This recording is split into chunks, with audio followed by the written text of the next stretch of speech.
മാന്യപ്രേക്ഷകർക്ക് നമസ്കാരം. അനൂപ് ആന്റണി അദ്ദേഹത്തിന്റെ അനുഭവത്തിൽ നിന്ന് മാർപ്പാപ്പ മോദിയോട് പറഞ്ഞതും അതേപോലെ തന്നെ രാജ്യത്തെ ഓരോ പൗരന്മാർക്കും നരേന്ദ്രമോദിയുടെ ആനുകൂല്യം ലഭിച്ചതിനെ കുറിച്ചും അദ്ദേഹത്തിന്റെ ദീർഘവീക്ഷണത്തിന്റെ റിസൾട്ട് ഇന്ന് രാജ്യത്തെ സകല പൗരന്മാരും അനുഭവിക്കുന്നു എന്നുള്ളതിനെ കുറിച്ചും കൃത്യമായിട്ട് ഒരു ഇന്റർവ്യൂവില് മുന്നോട്ട് വെക്കുന്നുണ്ട്. അതിന്റെ ചെറിയൊരു ഭാഗം ഞാനൊന്ന് ഇവിടെ കൊടുക്കാം, നിങ്ങൾ അതൊന്ന് കേട്ടു നോക്കൂ. ഞാൻ റോമിൽ പോയി കഴിഞ്ഞ അടുത്തിടയ്ക്ക്. അവിടുത്തെ 2 സംഭവം കൂടി ഞാൻ പറഞ്ഞോട്ടെ. റോമിൽ ചെന്നപ്പോൾ മാർപ്പാപ്പയെ കാണാൻ വേണ്ടിയിട്ട് പ്രധാനമന്ത്രി ഒരു ഡെലിഗേഷൻ വിട്ടതാണ്. അപ്പം കൂവക്കാട്ട് പിതാവിൻ്റെ സ്ഥാനാരോഹണ ചടങ്ങാണ്. അപ്പോൾ അന്ന് ചെന്നപ്പോൾ ഞങ്ങൾക്ക് മാർപ്പാപ്പയെ കാണുന്നൊരു ആഗ്രഹം. അപ്പോൾ അവിടെ എല്ലാ രാജ്യത്തെയും തലവന്മാരവിടെ ഉണ്ട്. എല്ലാവരും മാർപ്പാപ്പയുടെ അപ്പോയിൻമെൻറ്റ് ചോദിച്ചുകൊണ്ടിരിക്കുകയാണ്. അപ്പോൾ കൂവക്കാട്ട് പിതാവിനോട് ഞങ്ങൾ പറഞ്ഞു, ഒന്ന് ശ്രമിച്ചു നോക്ക്. പിതാവ് പറഞ്ഞ സാധ്യതയില്ല, എന്നാലും ശ്രമിച്ചു നോക്കാം. കൂവക്കാട്ട് പിതാവ് അതിനകത്ത് പ്രധാനമന്ത്രി വേറെ മന്ത്രിമാർ ചില ജോർജ് കുര്യൻ്റെയാണ് അതിനകത്ത് ഏറ്റവും സീനിയർ വ്യക്തി. ഞാനുണ്ട്, അങ്ങനെ കുറച്ച് പേര്. അപ്പം റിക്വസ്റ്റ് വെച്ചതും മാർപ്പാപ്പ ഇമ്മീഡിയറ്റായിട്ട് നരേന്ദ്രമോദിയുടെ രാജ്യത്തു നിന്ന് വരുന്ന ആളുകൾ എനിക്ക് അവരെ കാണണമെന്ന് പറഞ്ഞിട്ട് ഞങ്ങൾക്ക് രാവിലെ തന്നെ അപ്പോയിൻമെൻറ്റ്. ഞങ്ങൾ വന്നിറങ്ങുന്നത് രാത്രി 12 മണിക്കാണ്. രാവിലെ 7 മണിക്ക് ഞങ്ങളുടെ അപ്പോയിൻമെൻറ്റാണ്. അന്നത്തെ ദിവസം സ്ഥാനാരോഹണ ചടങ്ങാണ്. മുഴുവൻ തിരക്കും ബഹളവും ലോക നേതാക്കന്മാർ മുഴുവൻ ആ വത്തിക്കാനിലുണ്ട്. ഒരു അനുഭവം. 2, ഞാൻ അവിടെ വന്നിട്ട് വൈകുന്നേരം വെറുതെ കറങ്ങാൻ ഇറങ്ങി സ്ഥാനാരോഹണ ചടങ്ങ് കഴിഞ്ഞ്. അപ്പോൾ നമ്മൾ ഈ ചെറിയ ചെറിയ റെസ്റ്റോറൻറ്റ്സിലും ഇതിലൊക്കെ പോയിരിക്കുമല്ലോ. അപ്പോൾ കാപ്പിയൊക്കെ കുടിക്കണം. നമ്മളിവിടെയൊക്കെ നമ്മളൊരു കാഫേ പോയത് കഴിഞ്ഞാൽ ഒരു കാപ്പി കുടിച്ചാൽ നമ്മൾ എന്താ ചെയ്യുന്നത്? പേയ്മെൻറ്റ് അടയ്ക്കല്ലേ ചെയ്യുന്നത്. നമ്മൾ എന്താ ചെയ്യുന്നത്? മൊബൈൽ എടുത്തിട്ട് അവിടെ ചെന്നിട്ട് UPI എന്നൊരു സംഭവമില്ല. ഒന്നുകിൽ ക്യാഷ് അല്ലെങ്കിൽ കാർഡ്. ഒന്ന് ആലോചിക്കണം, നമ്മളെക്കാളൊക്കെ വികസിത രാഷ്ട്രങ്ങളാണ് എന്ന് പറഞ്ഞാൽ UPIക്ക് ഡിജിറ്റൽ ട്രാൻസാക്ഷൻ ഇല്ല. നരേന്ദ്രമോദിയുടെ മനസ്സിൽ അദ്ദേഹം മുമ്പോട്ട് വെച്ചൊരു പ്ലാൻ പ്രകാരം ഡിജിറ്റൽ ട്രാൻസാക്ഷൻ എന്ന് പറഞ്ഞൊരു UPI എന്ന് പറഞ്ഞ സംഭവം കൊണ്ടുവന്ന് ഭീം പോലൊരു സാധനമൊക്കെ കൊണ്ടുവന്ന് പേടിഎം പോലുള്ളതിനൊക്കെ പ്രൊമോട്ട് ചെയ്ത് ഇന്ത്യയിൽ കൊണ്ടുവന്നുണ്ടല്ലോ. ഇന്ന് ലോകത്തിലെ 40% ഡിജിറ്റൽ ട്രാൻസാക്ഷൻ നടക്കുന്നത് ഭാരതത്തിലാണ്. ഏതൊരു ബ്രിക്സിൻ്റെ സമ്മേളനത്തിൽ പോയിരിക്കുമ്പോഴും നരേന്ദ്രമോദിയോട് നിർബന്ധമായിട്ട് അദ്ദേഹത്തോട് കാണിക്കാൻ പറ്റുന്ന പ്രസൻറ്റേഷൻ UPIയുടെ പ്രസൻറ്റേഷനാണ്. ഇന്ന് സിംഗപ്പൂർ, UAE, ഓസ്ട്രേലിയ അടക്കമുള്ള രാജ്യങ്ങൾ മോഡലാക്കി വെച്ചിരിക്കുന്ന ഇന്ത്യയുടെ UPI ആണ്. എന്തുകൊണ്ട്? Because there is A leader. അത് ഇന്നത്തെ യുവാക്കൾക്ക് അറിയാം. നിങ്ങൾ കേട്ടില്ലേ, നരേന്ദ്രമോദിയുടെ ഭാരതത്തിൽ നിന്ന് വരുന്നവർക്ക് മാർപ്പാപ്പ പോലും എത്രത്തോളം പ്രാധാന്യം കൊടുത്തിരുന്നു എന്നുള്ളതിന്റെ നേർ ചിത്രമാണ് അനൂപ് ആന്റണി കൃത്യമായിട്ട് മുന്നോട്ട് വെച്ചിട്ടുള്ളത്. ഈ ഒരു അവസരത്തില് മറ്റൊരു വളരെ വലിയൊരു യാഥാർത്ഥ്യം കൂടി എടുത്ത് മുന്നോട്ട് വെക്കാം. വരുന്ന ത്രിതല പഞ്ചായത്ത് തിരഞ്ഞെടുപ്പില്, വരുന്ന നിയമസഭയില് ക്രിസ്ത്യൻ സമുദായവുമായി ബന്ധപ്പെട്ട് ക്രിസ്ത്യൻ മതത്തിൽ വിശ്വസിക്കുന്ന വളരെ വലിയൊരു സമൂഹം ഇത്തവണ BJPക്ക് വോട്ട് ചെയ്യുമെന്നുള്ളതിലൊന്നും ഒരു തർക്കം ആർക്കും വേണ്ട.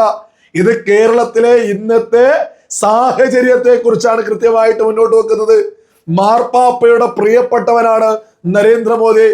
നരേന്ദ്രമോദി എന്ന് പറയുന്നത് ഇന്ന് ലോക നേതാക്കളിലെ പ്രധാനപ്പെട്ടൊരു നേതാവാണ്. അദ്ദേഹം നമ്മുടെ രാജ്യം എന്ന് പറയുമ്പോൾ ഓരോ ആളുകളും മനസ്സിലാക്കേണ്ടത് ലോകത്തിലെ തന്നെ ഏറ്റവും വലിയ ജനാധിപത്യ രാജ്യം, ലോകത്തിലെ തന്നെ ഏറ്റവും വലിയ ജനസംഖ്യയുള്ള രാജ്യം. ഇത്തരത്തിലാണ് നമ്മുടെ ഭാരതം മുന്നോട്ട് പോകുന്നത്.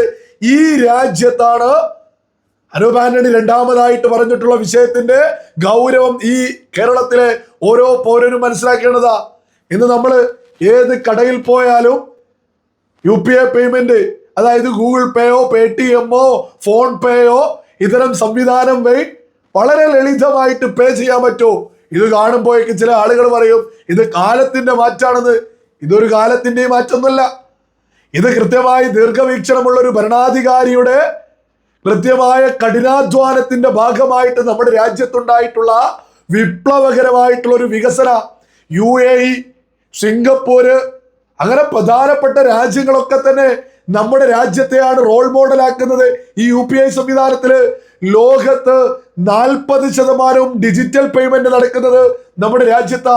നമ്മുടെ പ്രധാനമന്ത്രി നരേന്ദ്രമോദി 2014 അധികാരത്തിലെത്തുമ്പോ എന്തായിരുന്നു രാജ്യത്തെ അവസ്ഥ? നമ്മുടെ രാജ്യത്ത് 50%-ലും അധികം ആളുകൾക്ക് ബാങ്ക് അക്കൗണ്ട് പോലും ഇല്ലായിരുന്നു. ബാങ്കിൽ അക്കൗണ്ട് പോലും ഇല്ലായിരുന്നു. ഇതിന്റെ ഭാഗമായിട്ട് നരേന്ദ്രമോദി സർക്കാർ ആദ്യം തന്നെ സൗജന്യ ബാങ്ക് അക്കൗണ്ടുകൾ വിതരണം തുടങ്ങി. ഇന്ന ബാങ്കുകളിൽ പോയാൽ സൗജന്യമായിട്ട് ബാങ്ക് അക്കൗണ്ടുകൾ എടുക്കാമെന്ന് പറഞ്ഞു ഇത്തരമൊരു പ്രഖ്യാപനം വന്നപ്പോ സ്വാഭാവികമായിട്ടും കുറച്ചാളുകളൊക്കെ ബാങ്കുകളിലേക്ക് പോയിട്ട് അക്കൗണ്ടുകളൊക്കെ എടുത്തു. എന്നിട്ടും നമ്മുടെ രാജ്യത്ത് ബാങ്ക് അക്കൗണ്ടുകളുള്ള ആളുകളുടെ കണക്കെടുക്കുമ്പോൾ വളരെ വലിയ വിഭാഗം ആളുകൾക്ക് ബാങ്ക് അക്കൗണ്ട് ഇല്ലാത്ത അവസ്ഥ വന്നു. പിന്നീട് നമ്മൾ ഓരോ പദ്ധതി നമ്മുടെ രാജ്യത്ത് നടത്തുമ്പോൾ, പ്രത്യേകിച്ച് PM കിസാൻ പദ്ധതിയൊക്കെ നടത്തുമ്പോൾ അതിന്റെ ആനുകൂല്യം വരിക നേരിട്ട് ബാങ്ക് അക്കൗണ്ടിലേക്കാണ് എന്നുള്ളൊരു പ്രഖ്യാപനം വന്ന് അതോടുകൂടി നമ്മുടെ രാജ്യത്ത് ബാങ്ക് അക്കൗണ്ടുകളില്ലാത്ത ഏകദേശം ഭൂരിപക്ഷം ആളുകളും ബാങ്ക് അക്കൗണ്ടുകൾ എടുത്തു. ബാങ്ക് അക്കൗണ്ട് എന്ന് പറയുന്നതിലും കൃത്യമായിട്ട് വലിയ രീതിയിലുള്ള സൗകര്യങ്ങളിൽ അക്കൗണ്ടുകളുമായി ബന്ധപ്പെട്ടും സാധാരണക്കാർക്ക് കൊടുക്കുന്നുണ്ട്. മാത്രമല്ല, ഈ ബാങ്ക് അക്കൗണ്ടുകളിലേക്ക് പദ്ധതിയുടെ ആനുകൂല്യ പ്രകാരമുള്ള പണം എത്തി തുടങ്ങിയതോടുകൂടി രാജ്യത്ത് ഭൂരിപക്ഷം ആളുകളും ബാങ്ക് അക്കൗണ്ടുകൾ ഉള്ളവരായി മാറി. അതിനുശേഷമാണ് നമ്മൾ UPI സംവിധാനം മുന്നോട്ട് വെക്കുന്നത്. ഈ സന്ദർഭത്തിൽ പ്രത്യേകം ഓർക്കേണ്ടതാണ്, ഈ കോൺഗ്രസിന്റെ അന്നത്തെ നിലപാട് ഡിജിറ്റൽ പേയ്മെന്റ്, ഡിജിറ്റൽ ഇന്ത്യ എന്നൊക്കെ പറയുമ്പോൾ നരേന്ദ്രമോദിയെ മത്സരിച്ച് പ്രബുദ്ധ കേരളത്തിലെ സകല മോദി വിരുദ്ധരുൾപ്പെടെ, രാജ്യത്തെ സകല മോദി വിരുദ്ധരുൾപ്പെടെ നിരന്തരം കളിയാക്കിയിരുന്നു, ട്രോൾ ചെയ്തിരുന്നു. അതൊക്കെ ഒരു യാഥാർത്ഥ്യ. എന്നാൽ ഡിജിറ്റൽ ഇന്ത്യ എങ്ങനെയാവുന്നു എന്ന് നരേന്ദ്രമോദി അങ്ങ് മുന്നോട്ട് വെച്ചു. കോൺഗ്രസ് എന്ന് പറഞ്ഞു പച്ചക്കറി കടകളില്, തട്ടുകടകളില് ഡിജിറ്റൽ പേയ്മെന്റോ, അതെന്ത് മണ്ടത്തരം എന്നായിരുന്നു കൃത്യമായിട്ട് അത് സഭയിൽ പോലും ഇത് ഉന്നയിച്ച് ചോദിച്ചു. ഇന്ന് കോൺഗ്രസ് എന്ന് പറയുന്നു, ഇന്ന് സകല മോദി വിരുദ്ധരും എന്ന് പറയുന്നു, രാജ്യത്തെ തട്ടുകടകൾ മുതൽ രാജ്യത്തെ അത്യാഡംബര ഹോട്ടലുകൾ വരെ, രാജ്യത്തെ സകല മേഖലകളിലും നമ്മളൊരു ചായ കുടിച്ചാൽ പോലും ഇന്ന് ഗൂഗിൾ പേ ചെയ്യുക, അല്ലെങ്കിൽ Paytm ചെയ്യുക, അല്ലെങ്കിൽ ഫോൺ പേ ചെയ്യുക, UPI സംവിധാനം ഉപയോഗിക്കുക.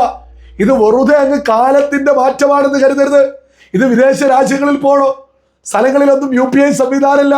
ഉണ്ടാവുന്ന സ്ഥലത്ത് പോലും ഈ ട്രാൻസ്ഫർ ചെയ്യാനൊക്കെ എത്രത്തോളം ബുദ്ധിമുട്ട് വിദേശ രാജ്യങ്ങളിലുണ്ട്.